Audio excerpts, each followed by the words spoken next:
All right, we're back. Dennis, this brain train revolution has taken off and is already making a difference in my world personally.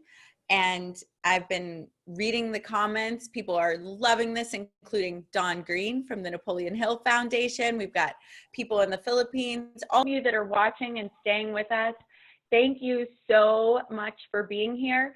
You still have a few days to post questions. Dennis, you seem to be doing such a great job that people are just like processing. They don't even have questions for us, or if they do, they're being really shy.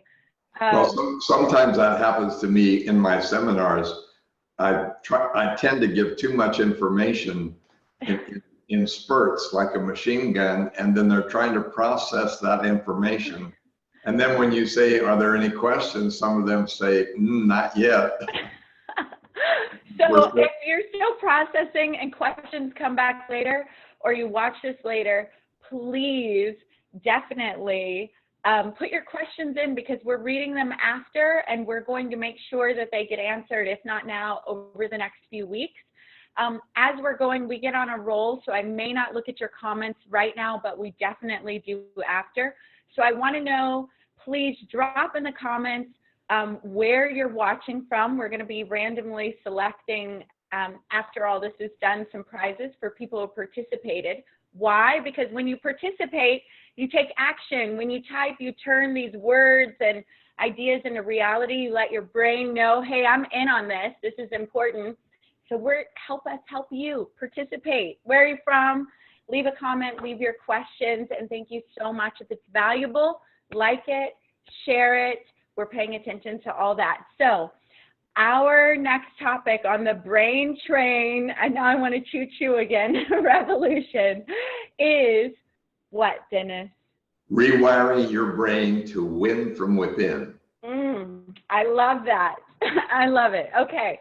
So we'll go at it. And the other thing we can do is I'll give them a little overview, a very short overview. So those who didn't see the first couple of ones will not be behind.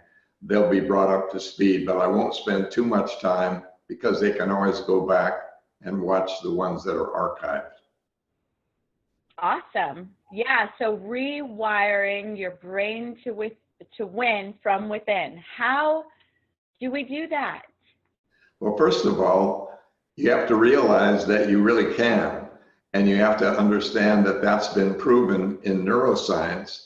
And that's the big hot topic. All the big Coca-Cola and Mercedes and Ford and General Motors are all hiring neuroscience firms to help them advertise and sell their cars and their products, because neuroscience is proving that your brain is very plastic, meaning very moldable and pliable. And it used to be that we thought that the brain had this many neurons, and as you get to be my age, you lose like maybe 20 to 30%. But we found that isn't necessarily true.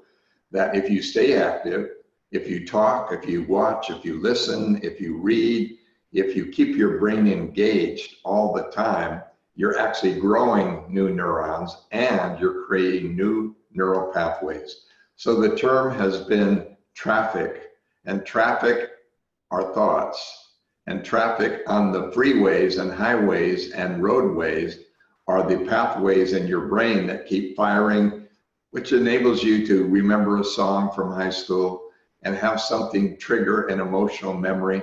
And it's all up there. But instead of a rational process like a file, it's like a constantly edited music video. And this has blown me away. In other words, when you remember something, each time you do, you edit at the same time. So you add. That's why the athlete said, the older I get, the better I am. And then when I say, when I go fishing, the fish was as big as the boat. Well, not quite, but the fish was big, but I keep making it bigger in my imagination because I'm editing as I'm remembering. So there are several things to remember. One is that the brain is very moldable. It isn't just the two hemispheres locked in combat together. They're working together, and when one doesn't work right, then the other one tries to grow neurons to the other side. So the brain is growing in all directions, not just in one static direction. The other thing to remember is that we make decisions every day, mostly emotionally, either when we're stressed or when we're calm or when we're joyful, because most of the thoughts that we have come from within or are precipitated from the outside by an event or something that we see. So I've been studying in 80,000 thoughts minimum per day. And many of the inputs we get from the outside are negative. And so there's no question that fear motivation sells because it's very dramatic and dynamic and emotional and pictorial and even verbal sometimes, but it makes an impression on us. So the way to rewire your brain is to put in the kind of information that takes you in the direction of where you want to go, not away from where you don't want to be. And we already learned years and years ago through advertising that people buy on fixed action behaviors. In other words, they buy because of triggers. They buy from people they like. So they need to like you to buy from you most of the time. They buy from authority figures because authority figures seem to know what they're talking about. That would be doctors and authors and so on. But they also buy from celebrities because they think celebrities are really their icons and role models. They buy because they're thinking a good deal. And so they're thinking, wow, I'm getting a really good deal for my money. But they also buy because it's more expensive. And because it's so expensive, then it must be better, which may or may not be true. And they buy because everybody else is buying and they want to get in on it. So they buy because there's a scarcity mentality. So if you have an urgency, if there's only a few of them, if other people are doing it, if you're buying from a friend, and today more than any other time, when you buy into somebody's idea, you don't want to coerce them. And that's what I like so much about your team, Adora, and our team, is that we're buying from the heart, which means we're selling from the heart to your heart. So we're not trying to coerce you to buy what we're selling. And most people do that. They say, okay, there's only 15 minutes left on this deal.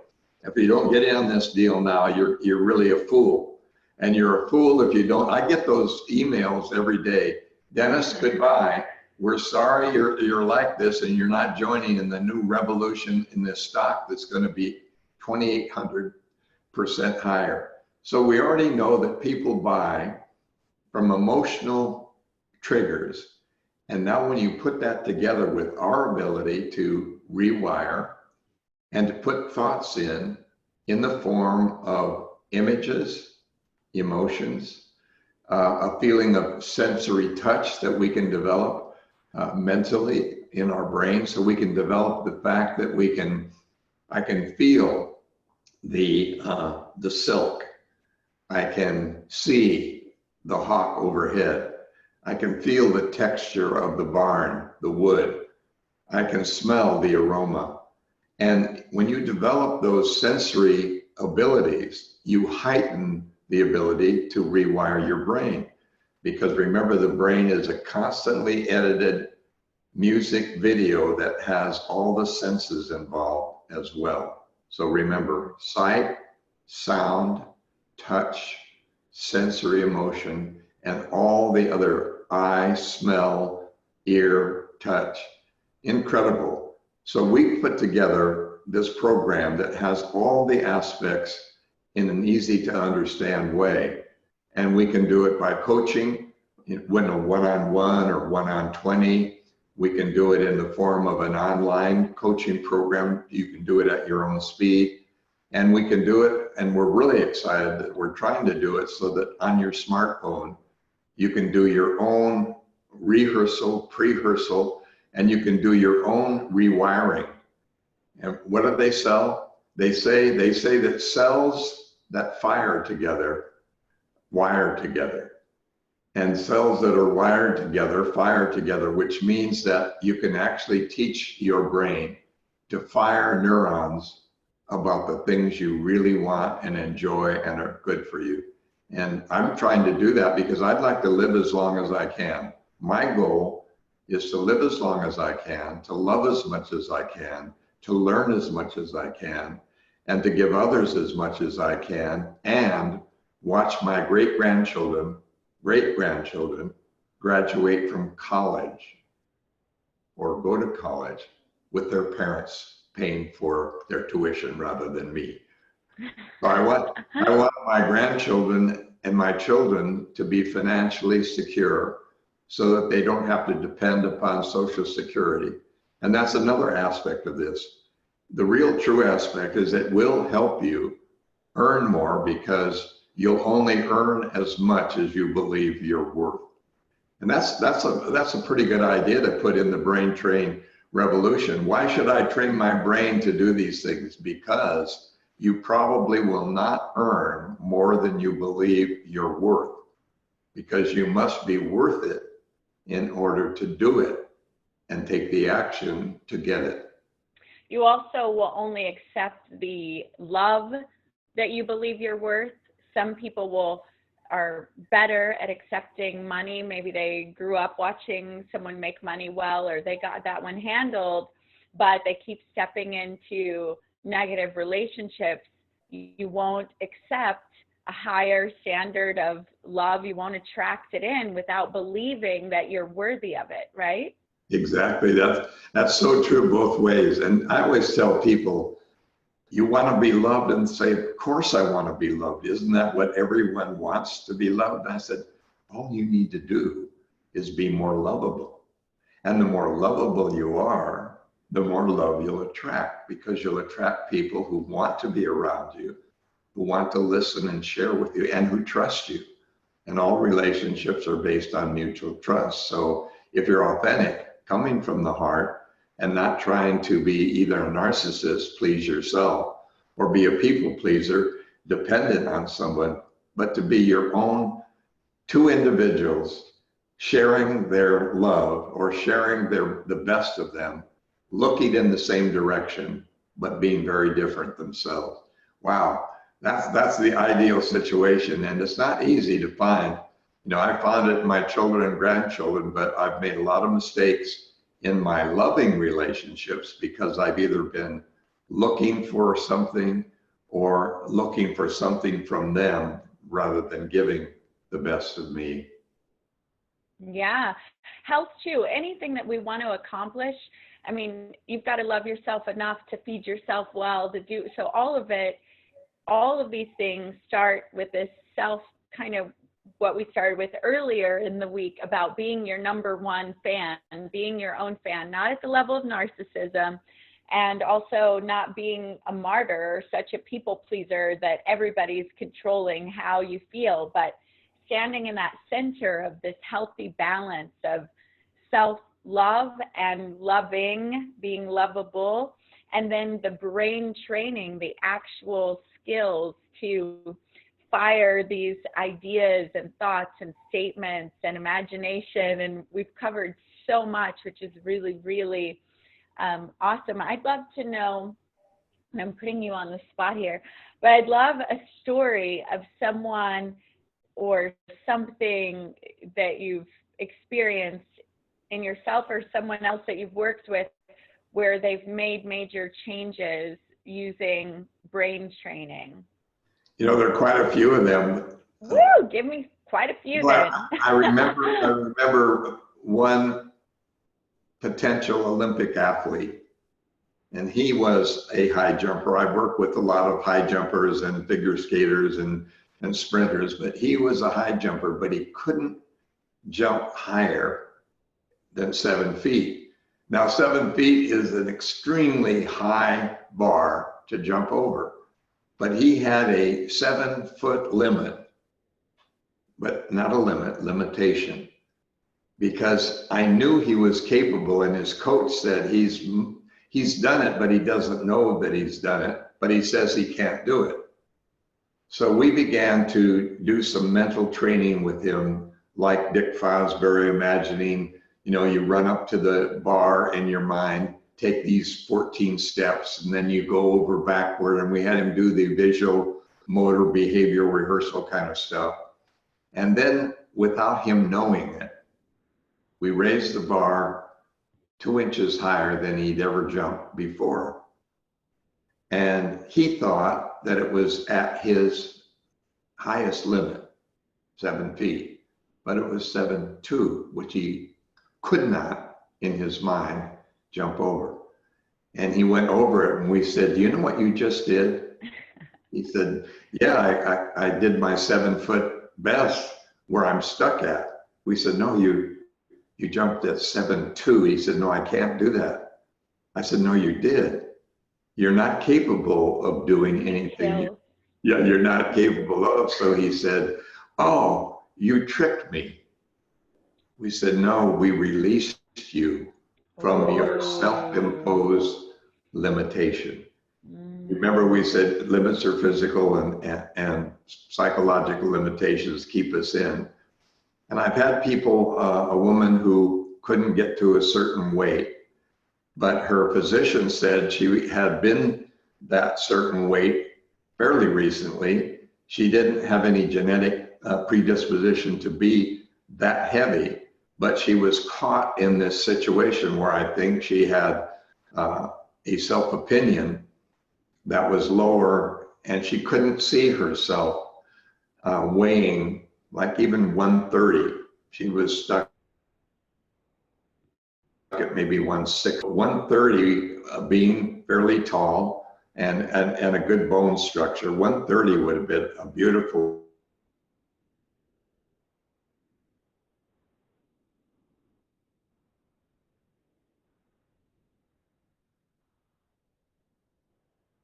weight for her and feel special in my bathing suit. And she said, "I enjoy weighing 130, and I eat the kind of food that will do this." And he went into this training program, and little by little, the scale kept going down. And instead of weighing herself saying, "Oh, I lost 3 pounds. Great, I lost 8, or get trim. Which do you want to do?" If you lose weight,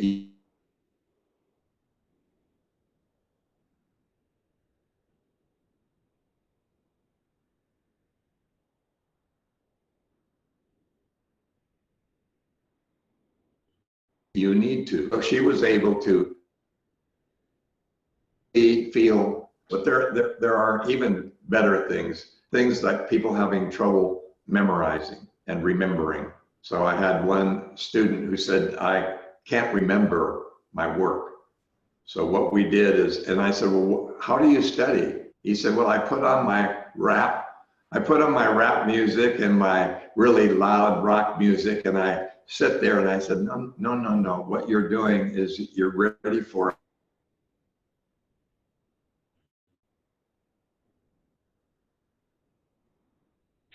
Oh, we're kind of breaking up.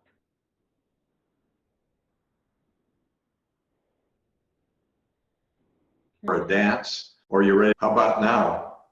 Now we're good. Now you're not. Are we okay now? Well, anyway, just to finish it off, if you listen to slow music when you're studying, your heart rate tries to get to that same beat on its own, because it hears the beat. So you want to listen to nice, beautiful, soft music when you're studying, or when you're let's say that you want to know a talk and you want to memorize. In his case, it was his homework. So you say it out loud. You're listening to soft music that has a certain neuroacoustic beat to it. Your heart is saying, "Ooh, I like that. Oh, I hear that boom, boom. Is that a heartbeat?" You say, "Well, we're trying to make it sound like a heartbeat." And so as he listened and said it out loud, his brain was able to rewire and put that in much quicker. So I've tried that, and it's really worked. I have a phonographic memory, which means I remember many things that I hear. but you can, so not to stray I have from. to ask a question about this though. Okay. Okay?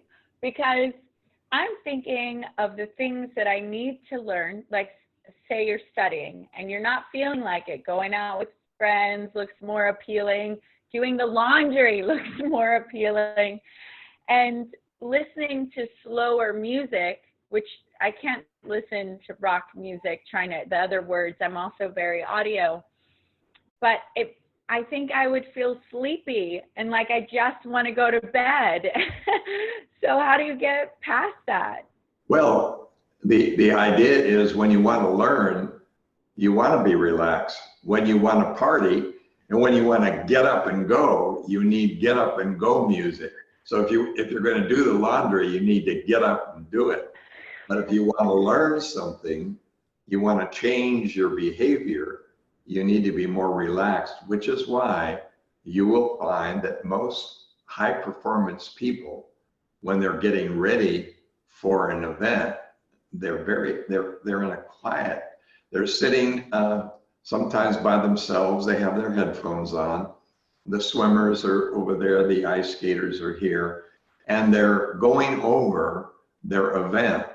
Now, if they're in an event that requires you to sprint, I would imagine that they're listening to faster music, but learning takes place when you're relaxed. So the best learning. So what we're saying is we put some neuroacoustic music in certain keys, G major, C major, F major, and then we put a resting heartbeat. I took the Maasai drums from the Maasai because it sounded very much like a heartbeat. And I'll explain to the live viewers here why we do that. I was working with the pistol shooters. Now, a pistol shooter, an Olympian, has a pistol in his or her hand, and they need to hit the bullseye and hold their arm steady and begin to relax. And then they listen to their heartbeat, and they have to pull the trigger between beats. Because if you're an archer or a pistol shooter or a rifle shooter or someone doing precision, if you pull the trigger on a heartbeat, your hand will jiggle just a little, just enough to get you off the bullseye. So what we did is put headphones on and we put soft, slow beat, and he learned to slow his heart rate down to 60 beats a minute and then relax, hold your breath, listen to the heartbeat, squeeze between.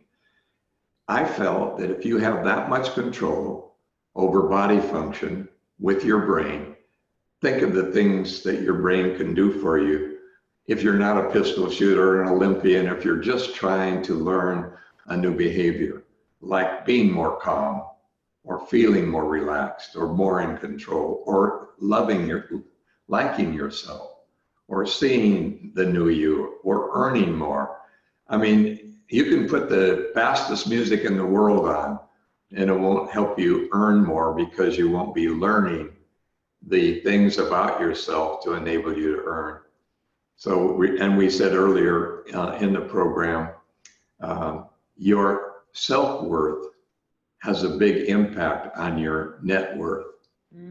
So the more self-worth you feel, the more net worth you'll allow yourself to have.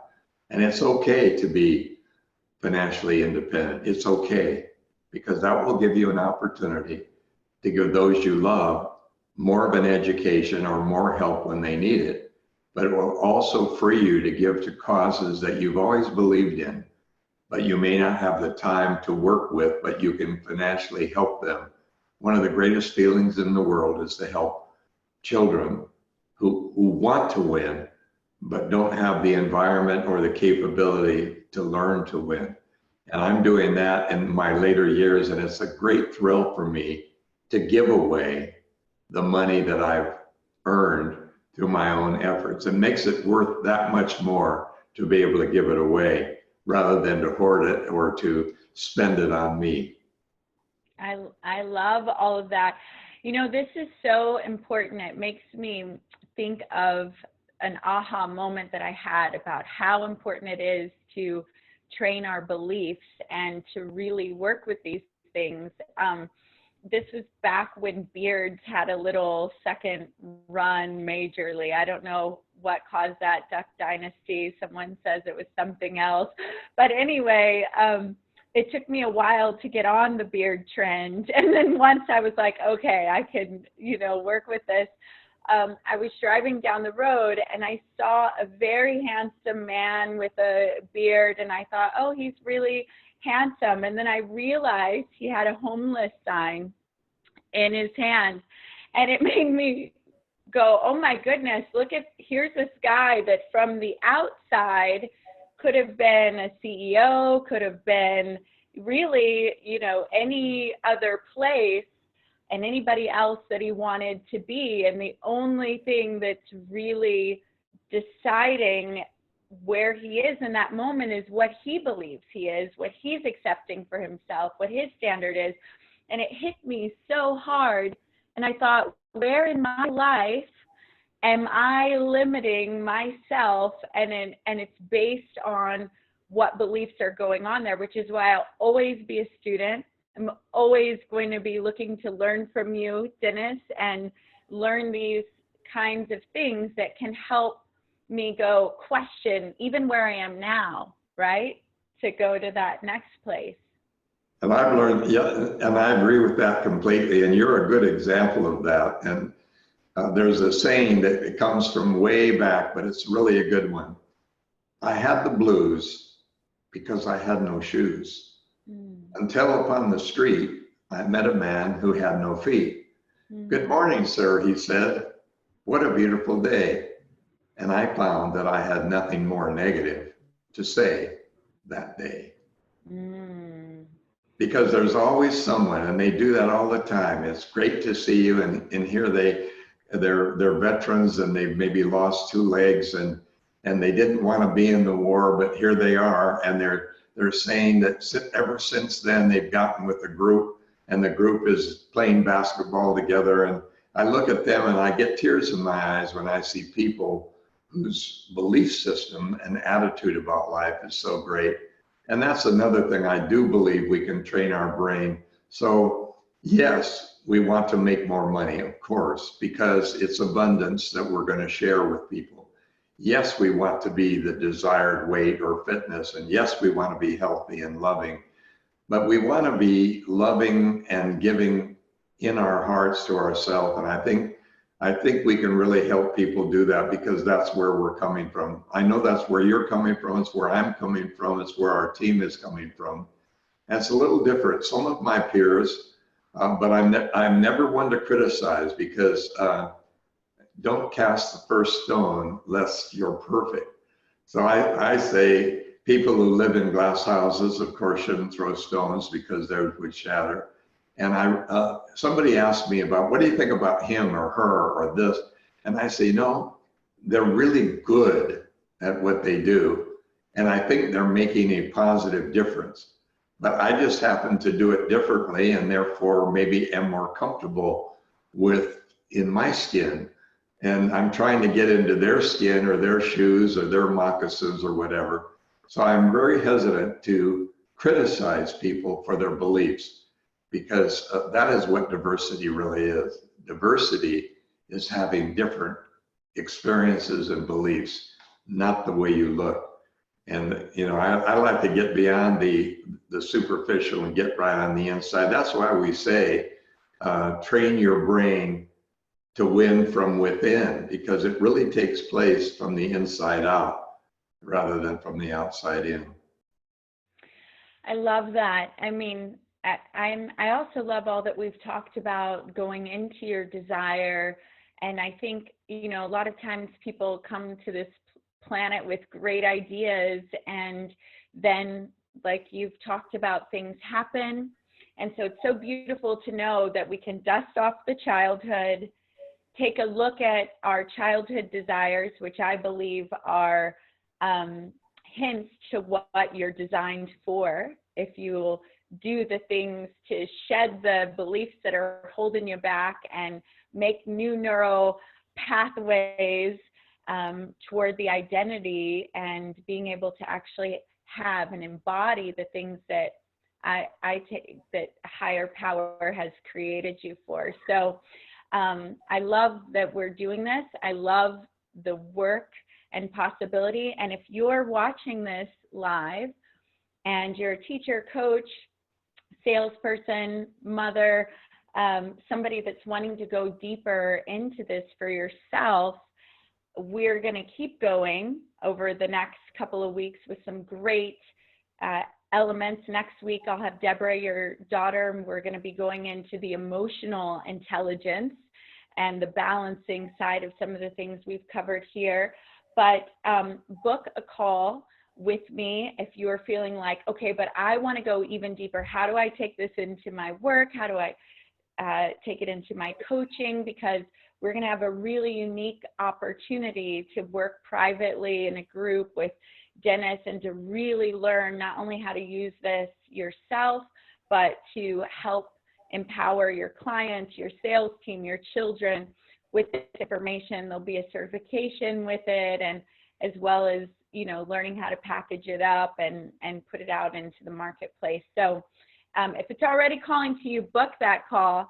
And thank you so much for watching. Be sure to like, share, stay tuned. Denis, what would you like to say as your final thought? The final thought is that the way to train your brain is through observation, imitation, repetition, internalization, and realization. And we said yesterday or the day before, find someone, maybe your age, they don't have to be your age, someone that you can either look to, talk to, listen to, watch a blog, or watch a video.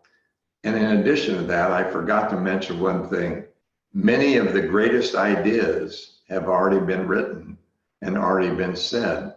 And so tap in to the great library of the world to find role models, mentors, and coaches who may not be alive, but may have been at the same age and state that you are, going through the same kind of thing. And if you'll just explore biographies of people who've overcome enormous obstacles to become successful, you'll find gems of wisdom by doing some of that rather than just trying to find everything in the present tense. You can learn from people who've been there before.